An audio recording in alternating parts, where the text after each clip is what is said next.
Hello my dear friends, today we will discuss about DIP diet. DIP diet भन्नाले हामी के बुझ्छौं भनेपछि जस्तै ग्यास्ट्रिक हुने व्यक्तिहरू, कब्जियत हुने व्यक्तिहरू, ग्यास्ट्राइटिस हुनेहरूको लागि चाहिँ एकदम बेस्ट डाइट प्लान म चाहिँ आज तपाईहरुलाई भन्न गइरहेको छु। यो डाइट प्लान चाहिँ तपाईहरुलाई कस्तो लाग्छ हैन? मलाई लाग्छ तपाईहरुले पक्कै पनि यो प्लानले चाहिँ असर चाहिँ गर्नेछ। तपाईहरुको ग्यासहरु जो शरीरमा भएका ग्यासहरु एकदम निर्मूल भएर जानेछन् गाइजहरु है त। डिआइपी डाइट भन्नाले हामीहरुले बुझ्छौं नर्मली डाइट प्लान हाम्रो खानपिनमा चाहिँ कस्तो गर्ने भनेर यो पुरा भिडियो हेर्नु होला यदि तपाईहरुलाई त्यस्तो कुनै प्रब्लम छ भने। ल हामीहरुले चाहिँ जस्तै बिहान मर्निङमा नास्ता गर्छौं हैन? नर्मली नास्ता नेपालीहरुको बानी या बाहिरको हैन बढी जस्तो चिया खाइहाल्ने हैन।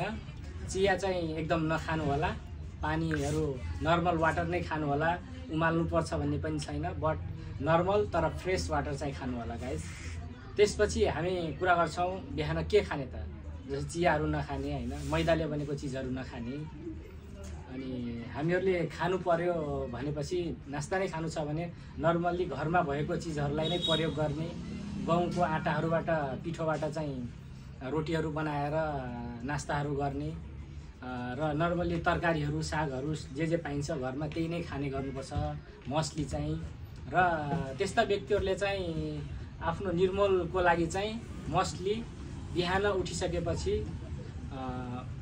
घरमा जे पाक्छ त्यही नै खानु होला, म चाहिँ यही भन्छु। त्यसपछि चाहिँ बिहानको खानामा चाहिँ के खाने त? बिहानको खाना खानुभन्दा अगाडि तपाईहरुले एउटा सलादहरु खानुपर्छ। जस्तै मूला, गाजर जे पनि हुन्छ त्यस्तो खालको काँचो चीजहरु खानु होला।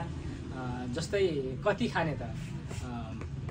त्योसँग तपाईहरु सलाद भनेपछि फ्रुट्सहरु पनि खान सक्नुहुन्छ। घरमा पाइने मेवाहरु, अंगुरहरु, स्याउहरु त्यस्ता चीजहरु पनि खान सक्नुहुन्छ। तर यो चाहिँ कति खाने त? तपाईहरुको चाहिँ वेट कति छ? जस्तै मेरो चाहिँ वेट 65 केजी छ भने 65 into 10 कति ग्राम आउँछ? 650 ग्राम आउँछ हैन? भनेपछि त्यति ग्राम चाहिँ तपाईहरुले खाना खानु भन्दा आधा घण्टा अगाडि त्यो फ्रुट्सहरु खानुपर्छ। फ्रुट्स, सलादहरु, काँचो तरकारीहरु जुन खाना मिल्छ हामीले जस्तै मूला खाने गर्छौं, भाजीको साग पनि खान सकियो काँचोमा। अनि त्यसपछि चाहिँ घरमा जे पाकेको छ त्यही नै खाँदा हुन्छ है। तर खाँदाखेरि चाहिँ राम्रोसँग चपाएर खाने गर्नुपर्छ, टाइम लगाएर नै खानुपर्छ हैन? त्यसपछि दिउँसो नास्ता के खाने?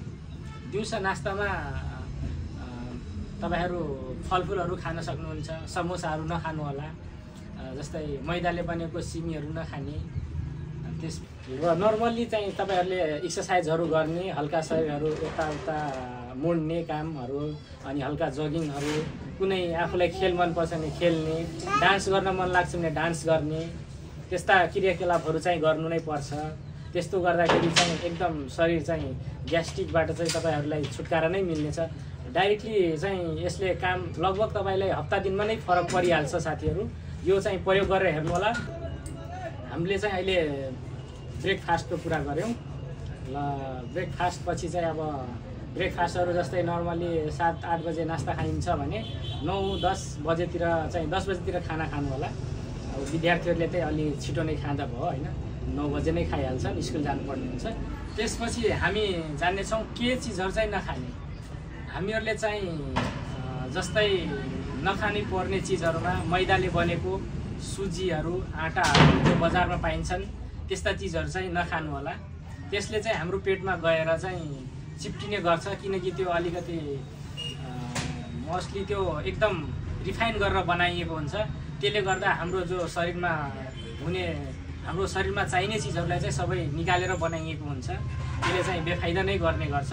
त्यही भएर चाहिँ सबभन्दा त प्याक गरेको चीजहरु कुनै पनि नखाने। यति बुझ्नुस्, कुनै पनि प्याकिङ छ या प्याक गरेर कहीँबाट रिप्रोसेस भएर बनेको हुन्छ हैन?